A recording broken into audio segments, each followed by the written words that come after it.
Thank you for registering to participate in the American Government Bridge Workshop. During the workshop, we will be discussing the scoring of the new bridge project. This webinar is designed to help guide you through the scoring process using the 5-point government rubric. This knowledge will be important in helping to understand the scoring of the bridge projects. Prior to discussing the actual 5-point rubric used in American government to score the evidence-based argument sets, or EBAS, let's take a moment to discuss the skills involved in the EBAS items. The 5-point argumentative rubric was developed as a way to assess the EBAS items that was created for the American government assessment. Within the 6.0 Skills and Processes standard, it was determined the best standards to assess would be the evaluation of sources and sharing conclusions portion of the standard. To assess these skills, the assessment focuses narrowly on the skills and processes in the EBAS section. Here, students must evaluate sources and share their conclusions. To evaluate a source, students must weigh the type, origin, authority, and context to help determine the credibility of the source. Using these parameters as guides, students can help answer inquiry questions. Then, students will use more than one source to corroborate the information presented. In American government, selected response items are used to assess the ability to source the information. To share their conclusions, students have a constructed response in which they must share their conclusion by developing a claim and using evidence to help support their claim. It is also important to note that students have the same expectation on the Social Studies 8 assessment. There are many approaches to source evaluation. The MSDE has created several crosswalks to demonstrate the assessed skills in comparison with other approaches. Currently, there are crosswalks developed using SHEG, AP Parts, and Soapstone. Please check out the Social Studies page on marylandpublicschools.org if you would like to see these crosswalks. Now, on to scoring. What is the purpose of a rubric on a standardized test? First, it is important to note that it is a holistic rubric that guides the evaluation of student work. The rubric clearly defines each score point that a student can earn, and it does this by providing a framework for what is expected in a student response. It is also important to note that a rubric provides for a range of responses within a given score point. When using the 5-point rubric, or even the 4-point rubric in government, it is important to remember the differences between everyday grading in your classroom and standardized scoring. When grading, it is being done on a small scale. Typically for a classroom assessment to evaluate specific knowledge that was taught based on expectations for the classroom and the student. It helps to establish a grade for the student, and it's also a tool to provide opportunities for formative feedback. While scoring is done on a much larger scale. It is for a statewide assessment that determines yearly progress, or in the case of American government, end of course progress. It's based on standardized expectations for the entire population of the state. And it also provides summative data. This is the American Government Argumentative Skills 5-point rubric. You will note that it goes from level 0 all the way to level 5. For a level 5 response, which is our top score point, we are looking for the student response to demonstrate substantial understanding of the content, question, and/or problem. The response is insightful and completely integrates knowledge to thoroughly answer the question. And to answer that question, and in the case of the EBAS, we're looking at their compelling question. The student is going to have to develop a claim addressing that compelling question, supports a claim with full synthesis, citing evidence from all appropriate sources, and connection to that claim is substantial. And then minor misconceptions do not interfere with their understanding. So ultimately, to get to that level 5, we're looking for this idea of substantial understanding. So are they developing a comprehensive claim to answer that compelling question? And then are they bringing in all appropriate sources that are necessary to support their claim? So today, to discuss the scoring using the 5-point rubric, we are going to use the EBAS item that was developed for the MSDE COG Lab. The COG Lab was created to test drive the EBAS item to make sure that it worked with all students. So the MSDE and our testing vendor went to schools around the state to have students pilot this item, and then the MSDE scoring team scored responses. Currently, this is the only released EBAS that has anchor responses. So for today's activity, this is what we are going to be using. To get these responses, we are going to navigate to the MSDE released question bank, and that can be found on itempora.org. So we are going to go through, and I'm going to walk you through getting to the website and accessing these items. So if you want to pull open another browser or just continue to watch, and that will be helpful. If you have not seen the NAFTA question, when we get there, you're probably going to want to take a couple of minutes to go through the question itself to have a better understanding of what the expectation is for the students in the ECR.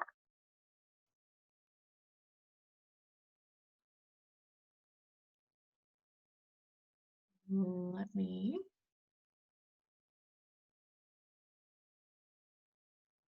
All right. So hopefully you have gotten to itempora.org. You're going to want to navigate to this top toolbar where it says Maryland Item Bank. And if you click and scroll down, you can go to the public access. You'll notice that the public release modules contain different content areas. So the first thing you're probably going to want to do to make this easy is just to sort by collection. And you'll notice that government is first. You'll notice that our EBAS item is the NAFTA EBAS item. Just as a side note, there are 2 public release BCRs. These are from the 2018 practice test. So there you can also find some sample student anchor papers as well as some sample student papers on this site as well. But to get to NAFTA, you're going to want to click on the I, and that's going to open up the public release. And then you're going to see the introduction, the background, and then the 4 sources that go along with the EBAS item, that is NAFTA. Again, if you have not seen the NAFTA item before, please pause your video and take a few moments to read through each of the sources as well as the compelling question. If you've looked at NAFTA, then you can continue on. So for our purposes today, we're not going to worry about the multiple choice or the selected response questions. We're going to come down to where it says question 6. And this is going to be where we see our extended constructed response question for this item, which is simply our compelling question. Has the North American Free Trade Agreement been beneficial for the United States? The first thing you'll notice is the scoring rubric again, and this is going to be handy to reference as we're going through the different scored papers. So just you might want to keep this area expanded so you can scroll up and down looking at the rubric. Then if you keep scrolling down now,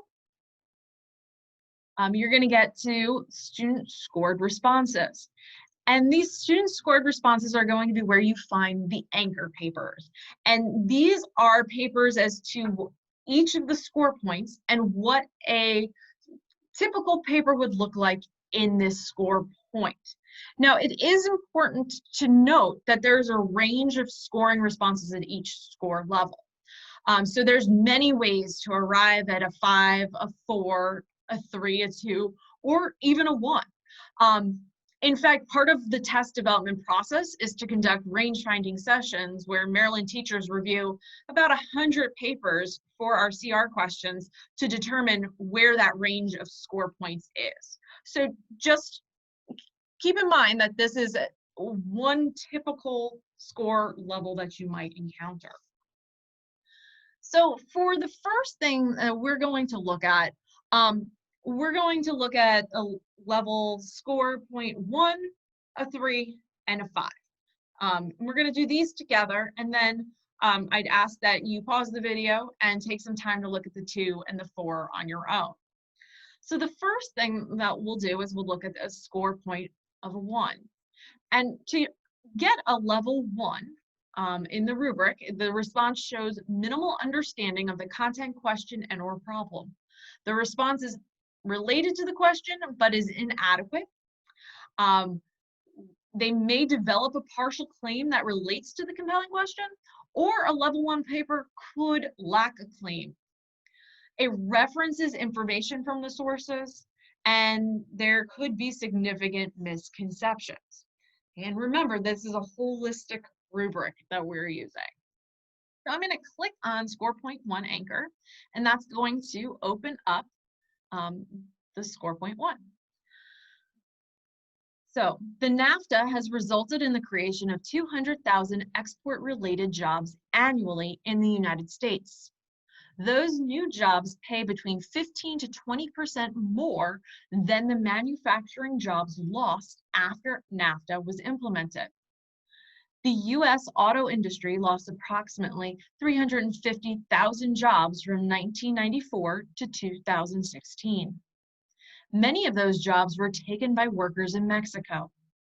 The auto industry in Mexico added over 400,000 jobs during the same period. All right, so the first thing, I'm going to try and put both of these on my screen so you can see the rubric as well as the anchor. So the first thing I notice is that this response lacks a claim. So looking at a level 1 paper, I can see the first bullet here, may develop a partial claim that relates to the compelling question or lacks a claim. In order for it to be a level 2, there must be a partial claim addressing the compelling question. Okay, so that's the first thing I'm going to notice in this score point 1. Then I notice it does include facts from source D, but it just really restates that information. There's no reasoning provided about the facts themselves. So the sources refers to the second bullet. And here in this level 1, I see, well, there is some reference from the sources. And to get a level 2, you also have to reference at least one source, but there's little to no synthesis behind any source. But this paper can't be a level 2 because, well, they don't have a claim. So that leads us at this level 1. Now, if you were on your own doing this, or if you were running a training, if you click over here on the paperclip, the scoring annotation, this will basically do what I just walked you through. It's going to take you through that response and show you how that response relates or doesn't relate to the rubric. And if you simplify it, you will notice that it provides a very similar rationale to what we just talked about using that rubric. And if you show details, this purplish color here, it will also give you the specific evidence that the response is using. So that kind of just highlights that for you a little bit more. So let's move on to a 3-point anchor. I'm just going to close that 1-point anchor to give us a little more room. So the North American Free Trade Agreement is not beneficial for the United States. People in the US who work for the auto industry lost their job because of the NAFTA. So that means people have to look for another job that's not their skill, which is hard, and they don't have enough money to support themselves. The US is losing money because of it, and Mexico is making money, making a lot of money because the auto industry in Mexico has added over 400,000 jobs for the auto industry in Mexico. In source D, it says that for the cons of NAFTA. So the NAFTA is not beneficial for the US, but it is for Mexico. So first thing we're going to notice with this score point, with this anchor, excuse me, is there is a claim, and followed by the evidence for one of the sources. So here it's telling us that it's not beneficial, and then it's using source information to discuss that. And there's even some cause and effect showing the synthesis of the evidence from the source. So the student shows the US is losing money, and now Mexico is making money, and ultimately it's not good because people have to find another job. So if we go up to the 3 level in the rubric, we can see that it's developing a general claim, and it's supporting the claim with some synthesis behind at least one source. Okay, so in order to get up to a level 4, well, we need some thoughtful synthesis with several appropriate sources. So here, since they're only using one source, that's going to leave them at this level of paper. And again, if I wanted to go and if I was doing this on my own, just to double check, I could go to the scoring annotation. I like to simplify it first so I can go and read how it relates directly to the rubric. And then if you go and show the details, then it layers in exactly what evidence from the sources are being used. So the anchor, the score point 5 anchor, take a moment and read this anchor to yourself. So go ahead and pause the video, read this one to yourself, and then once you're done reading, come back and we will look at this paper together. All right, so first let's go up and look at remind ourselves what we're looking for with a level 5 response. So it's demonstrating a substantial understanding, and the response is insightful and completely integrates knowledge to thoroughly answer the question. Here, we're looking at developing a comprehensive claim that addresses the compelling question and supports the claim with full synthesis, citing evidence from all appropriate sources, and connection to claim is substantial. So I'm going to scroll down, and I apologize for scrolling too fast. And now I'm going to ask you to take a moment and go to the scoring annotation and to read the scoring annotation and compare it to that 5-point level of the rubric and make sure you can see where all of those score points were given according to the rubric. Again, if you need to, click on Show Details, and that's going to help show you what specific sources the student is pulling in here. So please go ahead and pause your video, and when you're done going and doing that examination, please rejoin us.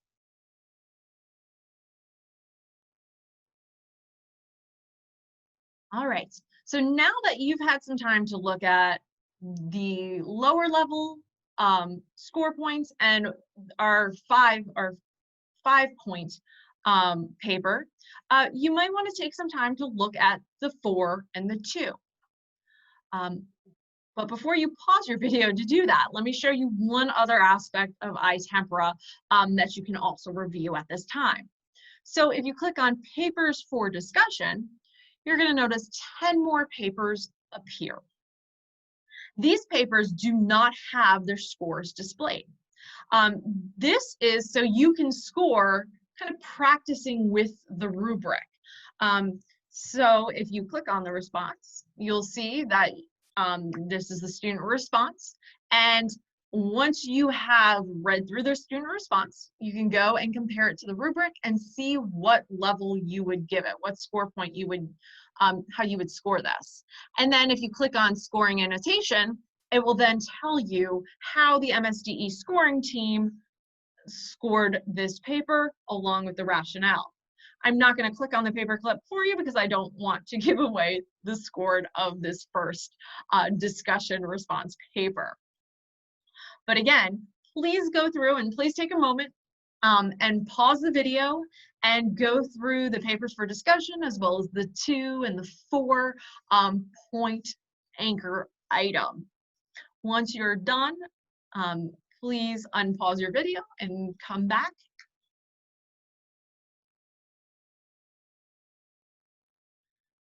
Welcome back. Hopefully you had some success with your scoring of the discussion papers. We are going to just take some time just to talk about some general things before we wrap up. Let me share my correct screen here. There we go. So while we used iTempera to go through our scoring activity, students do have access to iTempera, so they can definitely go and access that those sample papers. However, I do want to note that it does render when students are looking at EBAS on their testing platform, it renders differently. So even though we're looking at bridge scoring, and the part of the bridge process is the remediation piece. So I just want to make sure that that is pointed out as well. And for this remediation piece, make sure that your students are able to manipulate the testing platform.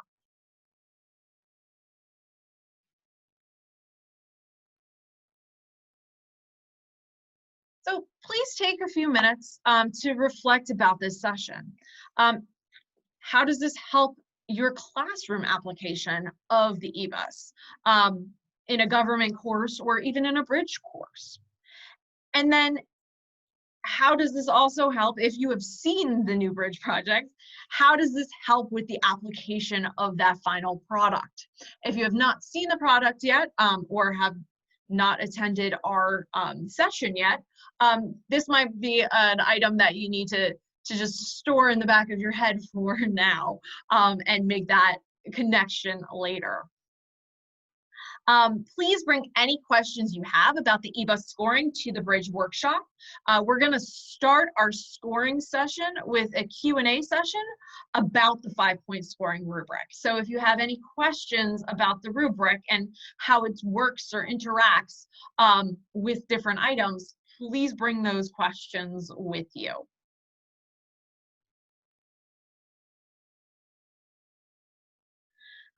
Thank you for participating. We are again excited to be able to meet and learn with you during this process, and we will see you soon.